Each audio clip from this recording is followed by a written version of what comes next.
Well, good morning, lovely ladies and gentlemen. Steve Collins coming to you from gorgeous San Antonio, Texas, the second most powerful, passionate, purposeful coach and speaker in the world. Hope you guys are excited about today. This is a little bit of a different venue, clearly not in my car.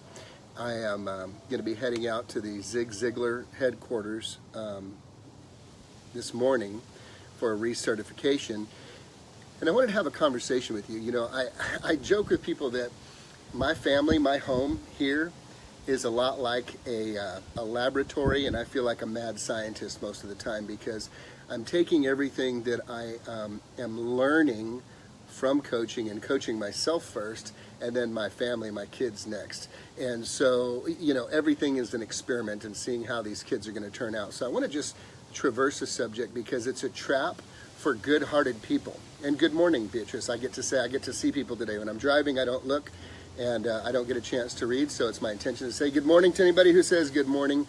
And feel free to share this video with your friends because this is going to wake somebody up today. Do-a-littles will always beat know-it-alls. Do-a-littles will always beat know-it-alls. You see, the do-a-little versus the know-it-all is the age-old challenge of the temptation of people to be constantly getting ready to take action without actually taking action.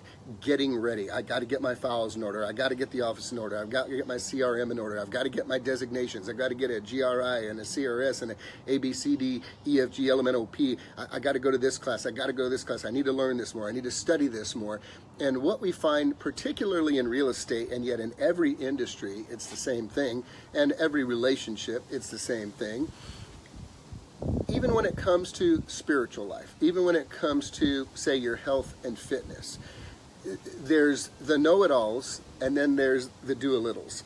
When I talk about what goes on in my household, what I'm referring to is when we are putting a demand on the kids for their chores, what we hear often, Angela and I will hear, I know.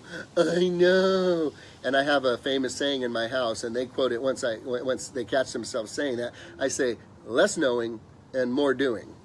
Less knowing and more doing. I just get to doing it. Let's not worry about knowing it, guys. Get to doing it. And so the do-a-little is always going to trump the know-it-all, because you see, the know-it-all has this idea that before they can truly take action, they're going to mitigate every potential loss or risk before they take action. And the challenge with that is the risk is part of the deal. The challenge is part of the deal. Failure is part of the deal. Failure is part of growth. That's part of what is built into the process of development for someone to actually be able to become a different person, to sustain the prosperity or the blessings that come with putting in the hard work. See, a do-a-little will always trump a know-it-all, because the know-it-all is paralyzed truly with the fear of taking action, so they continue to learn so that they can know it all. But the do-a-little may not know what to do. The do-a-little may not understand it all, but the do-a-little is doing a little every day.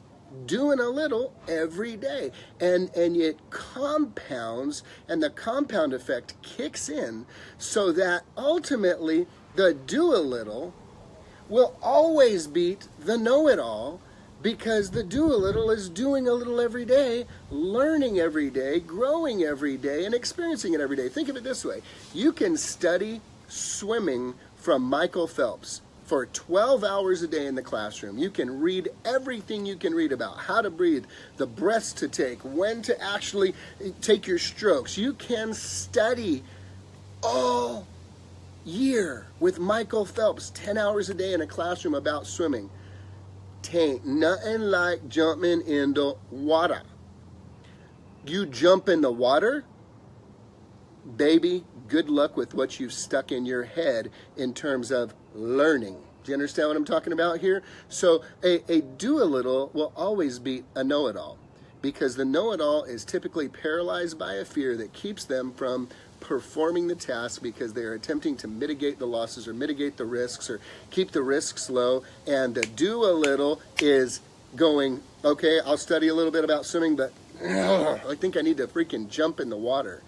and they jump in the water, and they choke, and they gag, and they almost drown, and they make it, and they survive, and they get better. Okay, so you know me. I think both and rather than either or. So what is the key here? What would be the pinnacle of true success here? Not to be a do-a-little and not to be a know-it-all, either or. It would be a know-it-all, do-it-all. A know-it-all, do-it-all. A know-it-all is never a person who arrives. They're a person who is constantly learning and constantly growing, and constantly investing in their craft and mastering their craft. It's been said, good people will practice till they get it right.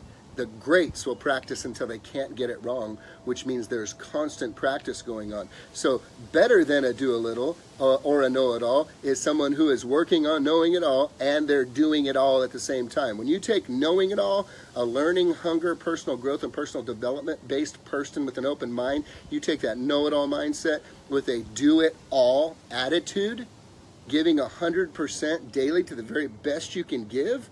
When you combine those two, man, you're stepping on the hallowed ground of champions at that point, because very people do that. You know that. Well, I know all about nutrition and fitness, and I know all about I've studied, I've got my degree, and I am a personal trainer. Well, why are you 320 pounds? Why are you 320 pounds? Maybe you need to do a little and not know it all. Do you understand what I'm saying? Well, I'm just not ready to start talking about real estate transactions until I completely understand everything with all of the details and the paperwork and the contracts you see. Well, honey, no, people don't care how much you know until they know how much you care about them. Do you have access to the answers?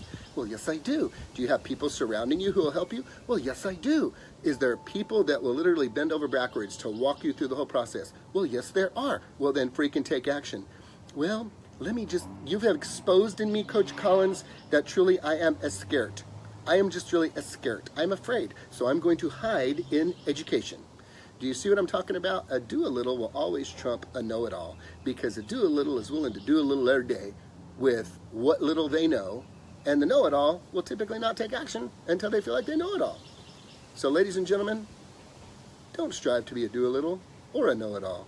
Really work to be a know-it-all who does it all. When you take the know-it-all and mix it with the does-it-all, then you really step onto that hallowed ground of champions who put everything on the line every day, giving the very best they can, realizing that failure, like Zig Ziglar says, is not a person. You're not a failure. A failure is an event. It's feedback. It says, I didn't get the outcome that I wanted, so I'll try it a different way. Remember this, if you're going to be one of the two, a know-it-all or a do-a-little, then do a little more, then do a little more, then do a lot while you continue to know as much as you can possibly know, never forsaking the doing. Have a great day, guys.